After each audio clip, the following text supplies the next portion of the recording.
and I wanted to make sure I have all the names of the organizations correctly over here. I'd like to invite Ms. Renai Wisley, Angelica Espinal, and Tonya Hairston to come on up here and join me.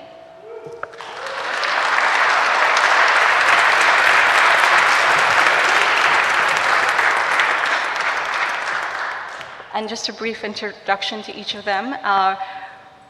Renai Wisley is a resident engagement manager at Second Harvest Food Bank. In her role at the food bank, she engages with neighbors across their service areas on root causes of hunger and ways to improve food security. Renai came to this role as a person with lived experience, giving her unique understanding on meeting neighbors where they are and active listening. Thank you. Angelica Espinal is the executive director of Bendicion, a nonprofit focused on strengthening families through culturally responsive support, compassionate care, and vital resources as they move from crisis to stability. They help families navigate everyday life with care and resources that build confidence and create lasting success. And Ms. Tonya Hairston is the food pantry manager at Crisis Control Ministry. Tonya joined Crisis Control Ministry in May 2023 with 17 years of retail and grocery experience. She brings a wealth of knowledge to her role as food pantry manager and is a native of Winston-Salem. So let's give them a round of applause again, everybody.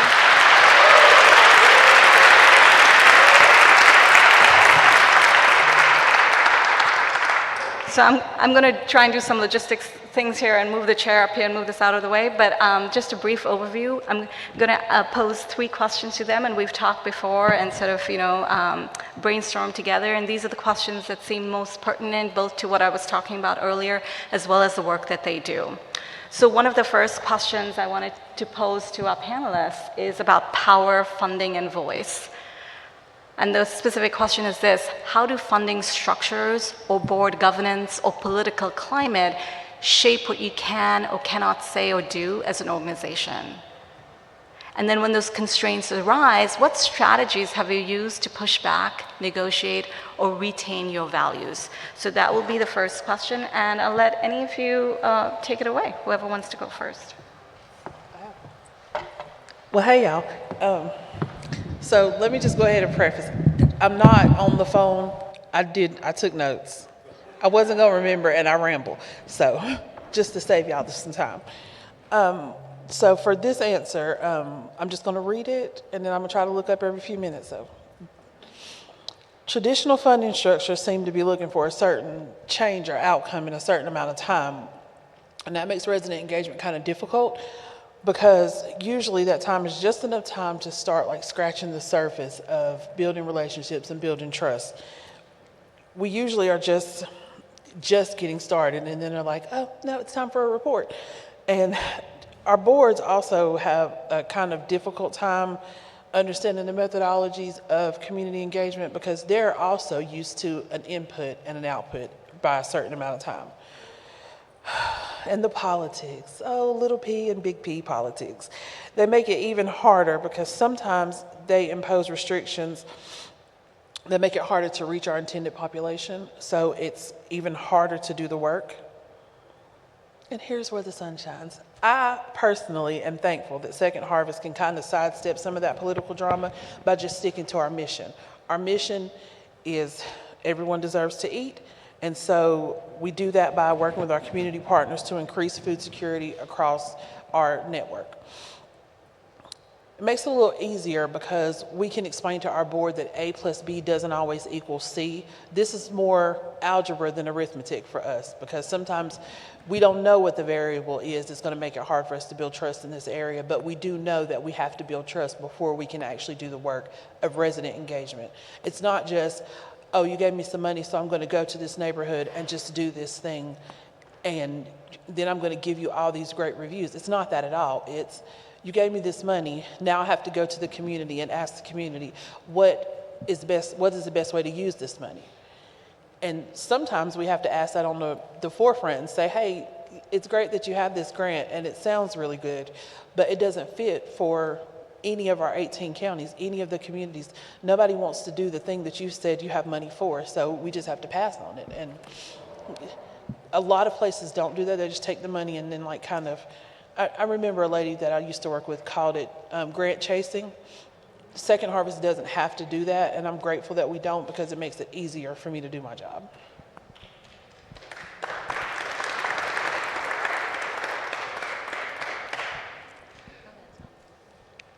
For us at Crisis Control Ministry, the food pantry, having funding and having a cover does not affect me that much because we partner with local grocery stores, we partner with local places to get food into the building.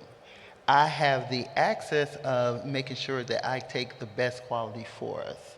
So even though we have a guideline and we have a board and we have funding for what we need in the food pantry, I am so thankful that we can still provide the best that we can for our community within that.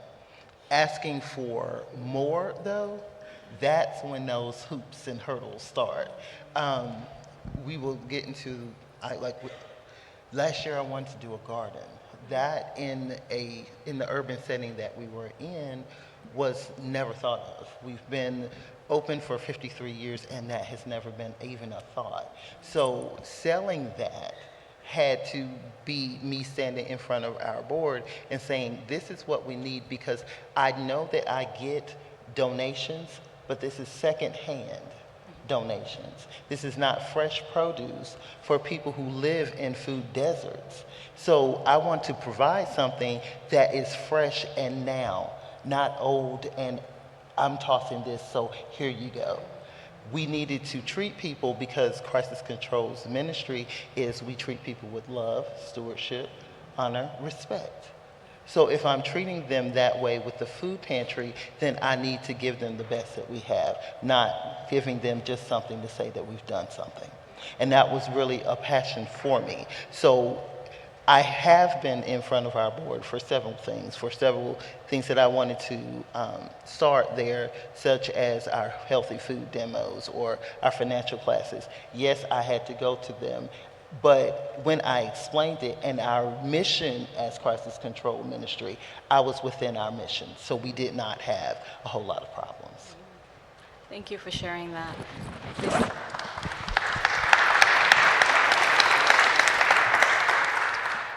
So I'm the same as Renee. I have my phone for notes.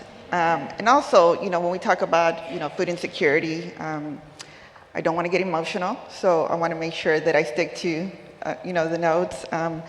But our political climate today is, it's just crazy. Everything that we're having to see and deal with. Last year, I saw a lot of organizations kind of review or revisit their mission statements or the language that they use for, regarding the families that they serve, whether they needed to change a few things. And it was just, it was just sad to see, because I understand, I get it. If people are out here and their organizations survive through federal funding, I can understand, right? We're all trying to survive, not just as individuals, but as organizations. I can't really say much on us because, we are a grassroots organization. We are Latino-led. I am a proud Latina. I am the founder, executive director of Bendicion. I can't change how I look or who I am, right? So we're gonna stick to our vision, to our mission, and that is to serve all families, regardless of who you are. So I feel like all of us here are trying to put our stories out here. We've all gone through the same things that our families have gone through, right? So when a new administration comes through and makes changes, do we have to adapt? Yeah, but should we? No, because this is who we are. And we want to make sure that when this passes, because it will, the people are going to remember. The people are going to remember who stood by them, who really was there for them. And it's not all about talk, it's about action. And that is what we stand for.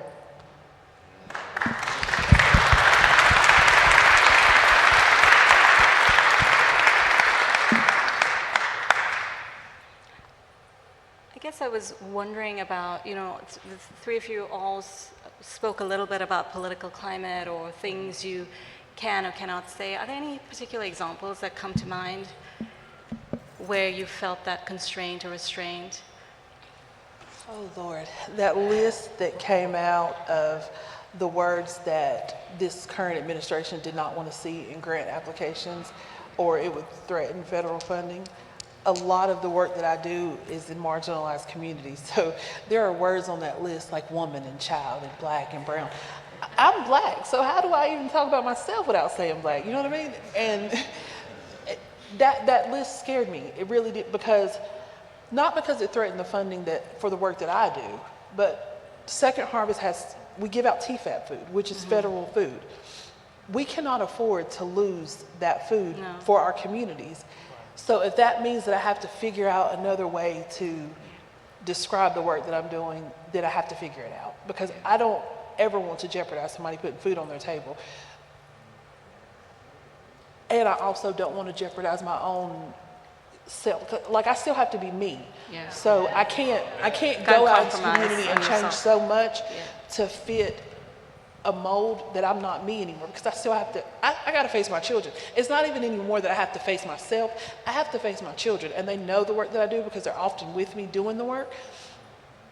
So if I go out and I do something that's inauthentic, my 12-year-old is going to say, Mom, what type of time you on? And I don't want to have to be faced with that. So that was a difficult time for me to try to figure out, okay, how do I do this work with the funding that I have and say the things that I need to say without hitting that list? And some folks were like, oh, we're not going to comply in advance. That sounds good. If you can still do your work and not have to comply in advance, that sounds great. But what I'm thinking about is, if I don't comply, what does that mean for the 18 counties and the pounds of food that go out from TFAP food? If I cause us to lose it, like if I'm the cause of that, yes, I'll lose my job, but I can find another job. What would the families do that can't get that food that they need because I said a thing that somebody didn't want me to say? Thank you. When we had the conversation and I was pulled in to talk about what I could and could not say,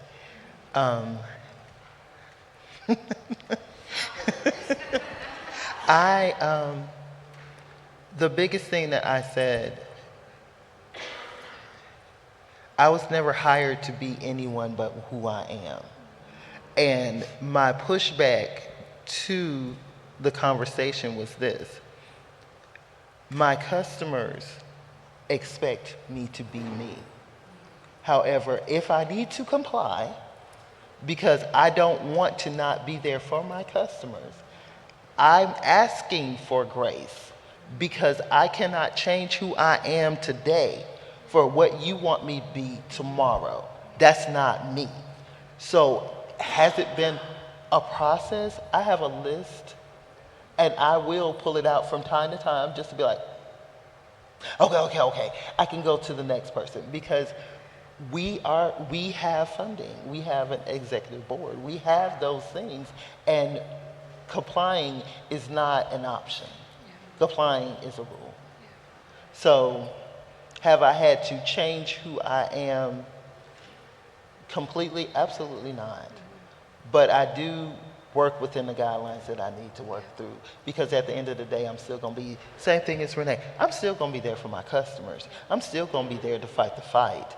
I just need to figure out a way to do it within complying with who we have now. But that don't mean that I'm going to have to change forever. So she's still in there, but she's ready for the next fight. Yes, thank you. Thank you. I mean, I think what strikes me as really interesting and disheartening is the amount of emotional labor that each of us are being called upon during this time that adds to the labor that we're already doing, right? all the mental gymnastics, the ways that we have to try to be consistent with our identities and who we are and how we show up to our kids, all of that is just more of an emotional burden that we are carrying every day. And so, again, thank you for doing that work and for being sort of subversive in these times, because I think that's what we need to be. All right, let's move to the second question, which is beyond food distribution. So the question is this: in what ways have you or your organization moved beyond food distribution to address the root causes of hunger?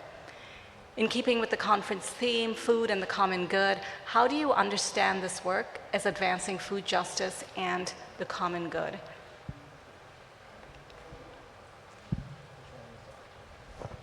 Okay. I will be honest. When I started at Crisis Control Ministry, it was a job. I was looking for a nonprofit job because what I was doing in my retail life, which I will tell people, I worked at Fresh Market. If you don't know, Fresh Market is a very luxury grocery store. I was the center store manager. We were so luxurious, it wasn't a grocery manager, I was the center store manager. So we're fancy. So I went from this fancy job, and my hole was in my heart. I was so tired there. And so I was looking for a nonprofit job. When I got the job at the food pantry, my initial thought was, I have a room, I'm going to give food to people and then walk away and go home. But famous last words. Yeah, famous last words. But my spirit was not okay, because I'm giving you secondhand food and I'm letting you go home. And it's not anything to say that's bad about my food. I'm telling you, we try as hard as we can to give you the right thing at the right time. But it was not enough for me personally. Living that and knowing that I could be the same person that walks in that door that's needing help, I needed to do something outside of it. So I started trying to learn people and try to meet people, and I was going to the functions and I wanted to meet other people to see how they were doing their food pantries and how they were working, and I started meeting people that could help me to understand the how. You came to me because you had an emergency and therefore you needed food, either by a health issue, loss of a job, or something. You needed a service, and then you were going home, but we were not helping you afterwards. So you were going to come back. That wasn't enough for me.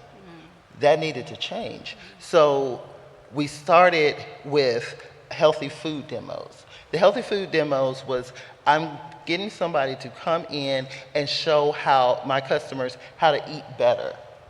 I started with the extension program. They started coming in, and I also partnershiped with Second Harvest Food Bank.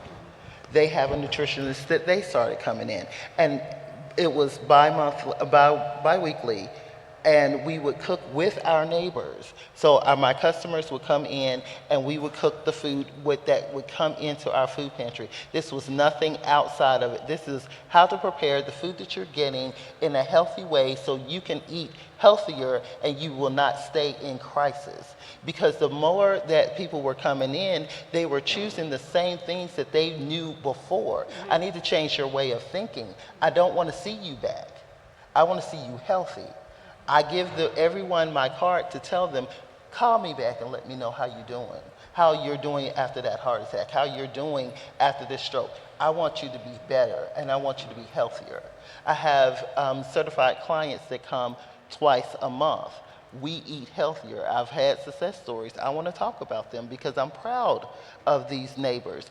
A lot of them have lost a lot of weight. They are eating better. They are choosing better. They come in and they tell me, they call me, Tanya, I'm eating better. Tanya, my doctor told me that my sugar has gone down. I've gotten off of medication based on what they're getting from a food pantry, not from a grocery store.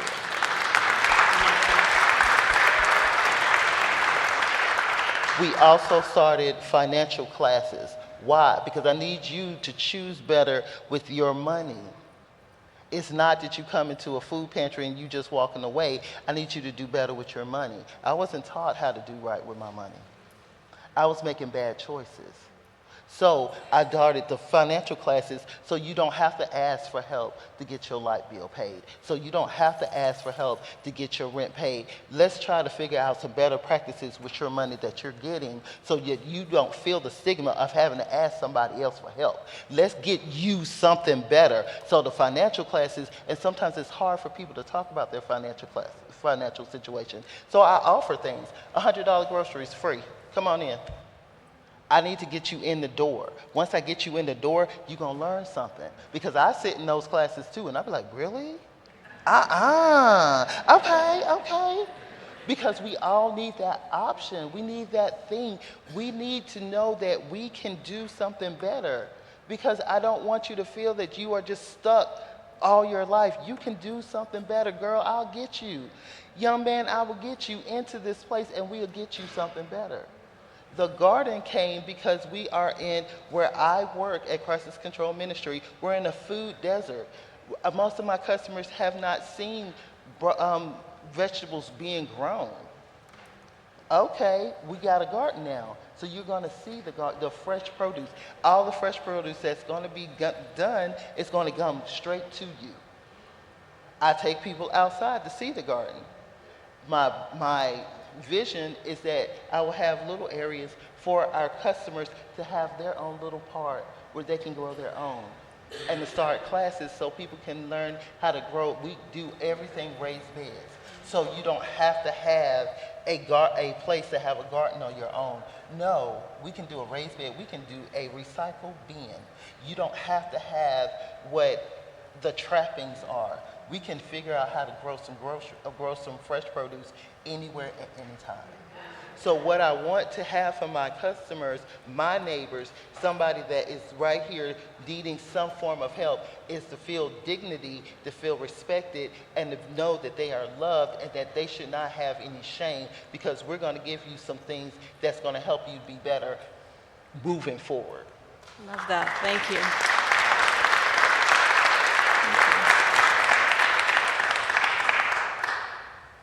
I'm just going to read this straight how I wrote it. Second Harvest is working daily on ways to increase food security by doing more than just putting food on tables. We are working to put less people in food pantry lines. We have a public policy person who studies what is happening in our government and informs us internally and across our network on how that affects us and how to work for better outcomes, like writing or calling our elected officials. We have our training programs that have expanded from just culinary training, which we've done for a number of years, into forklift training, office internships, and we have a community leadership academy in Guilford County. We have in the very past, like the last couple of years, been able to create an equity impact small grants fund that allows us to put money and resources directly in the hands of grassroots leaders to do the work. And that work doesn't look like traditional food bank granting, because it's not for increasing pantries, it's not for giving you more pantry equipment. It's literally for finding the community members that are doing the work in their community, finding the folks that are saying, hey, I don't like this condition and I want to do something about it, but I don't have a nonprofit. This is a pass-through grant, so we are the nonprofit. We have up to $5,000 for grassroots workers who are doing the work, and it's also not one of those, we're going to hover over your shoulder because you took our money, so now I have to watch how you spend it all the way down to the penny. We don't do that. We trust you. We're building trust, and by building trust, what that actually means is also handing over some power and like letting people do the thing that they do. Those programs for us have created a community inside of our communities, because it means for us that we don't have to go into a neighborhood and start from zero, because we've built trust with the people that the people already trust. So now we're starting wherever they tell us our starting point is. So it's not like I have to go and meet everybody all brand new and do the thing all from scratch. Somebody's already scratched the surface. Now I just get to stand with them.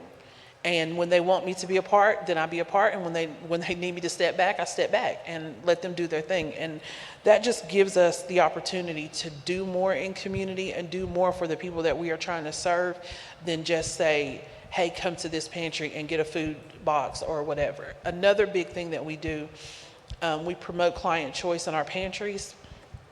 which for some people, if you've never been hungry, you don't understand what it's like to have to go and ask somebody for food and then they give you a box of food that you can't use or you don't know what to do with.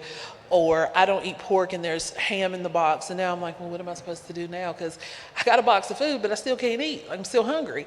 So client choice means that folks get to come in, they get to pick what they want to eat, and they get to, there's more dignity in saying, okay, yes, I'm asking for help, but also these are the things that will really help me, not this box of just generic food that you're just giving out. So we give people the opportunity to have some autonomy over the things that they are putting on their table.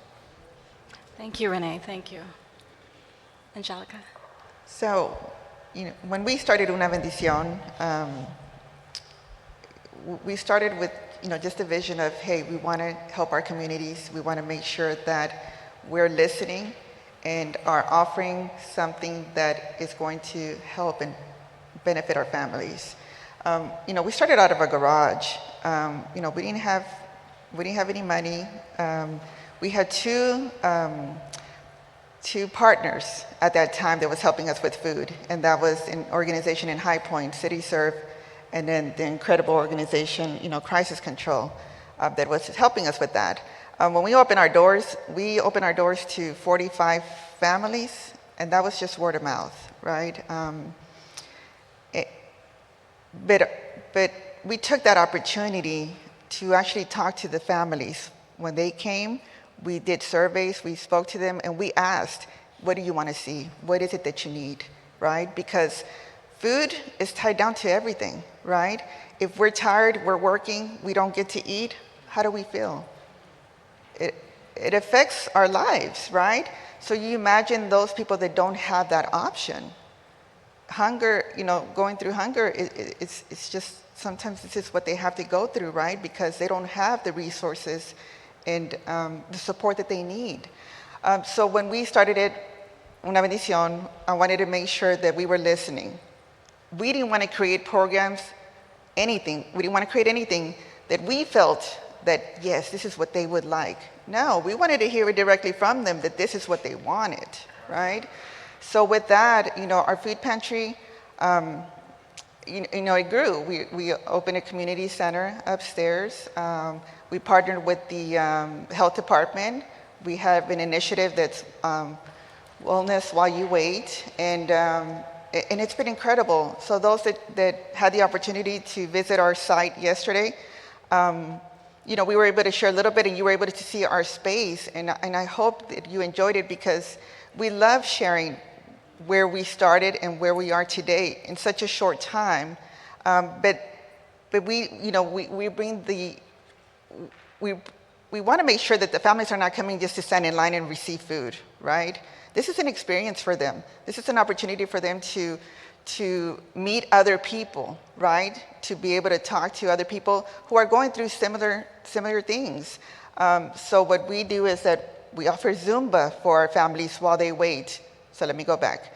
So our distributions are like at 9:30 in the morning. Our families get there anywhere between 6 and 7 in the morning. So what we do is that we take that opportunity, so that time while they're waiting, we're going to offer resources. We're going to share, any information that we receive with the families. So we do like Zumba, we do CPR classes, we do the nutrition classes as well. And I will tell you this, I am all for nutrition, right? Healthy eating, because, we got to be healthy. But I will tell you that growing up, I come from a family of 10. We got WIC, we received food stamps, and sometimes, when our parents would go to organizations like this that would help us, sometimes that's the only place where we were able to get that sweet, that cake, those cupcakes, right? That sugar cereal, because it was the cheap stuff, right? But sometimes that's the only opportunity that a lot of these kids get to get something like that, right? So I will say that I do offer a treat. I'm sorry. I offer treats for all my families that come through, right?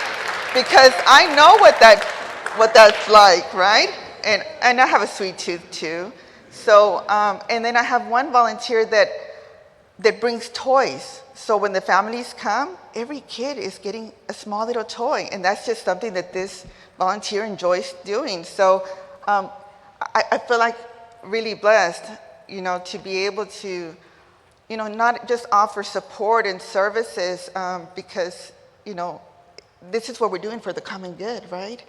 It's not just about food because everything is tied down together, right? So if we are helping others, y'all, we're helping ourselves too, right?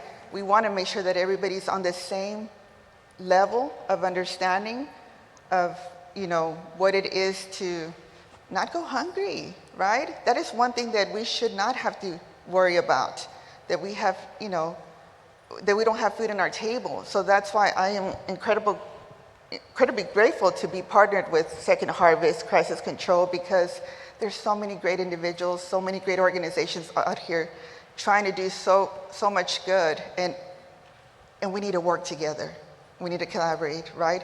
There shouldn't be competition because we're all in this for the same reasons, and that is to help our communities. Thank you.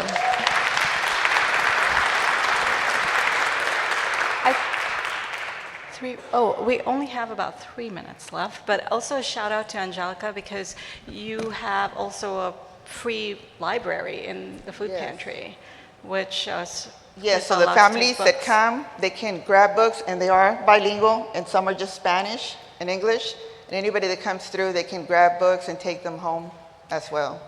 All right, so for our last 3 minutes, really quickly, on this third question, many communities you serve face layered stigma, cultural stigma about asking for help, or political shaming. What are some ways in which you intervene in these moments to protect dignity? And maybe just one sort of thing that you'll have figured out how to do this better that you can share. The easiest thing is shutting up and listening. Hearing what people are actually telling you. When you listen to somebody's story and you hear what they're saying, but you also hear the things that they're not saying, like, I've been hungry before, I've been homeless before, I've been all of the things, and nobody heard the things that I needed. They only assumed what I needed because if she's hungry, then she'll eat anything. I won't eat anything. Well, she's homeless, so she just needs a job. I actually had 2 jobs and I was homeless.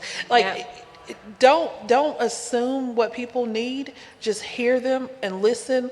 And then also understand that there are people who live a certain way, not because they want to, but because politically and historically things have forced their hand to live a certain way. So there are people right now in our community, and this makes me sad and I'm emotional about it because I live on a street full of Latinx folks, and when the rumors came out that ICE was here, I could walk down my street and not see one neighbor.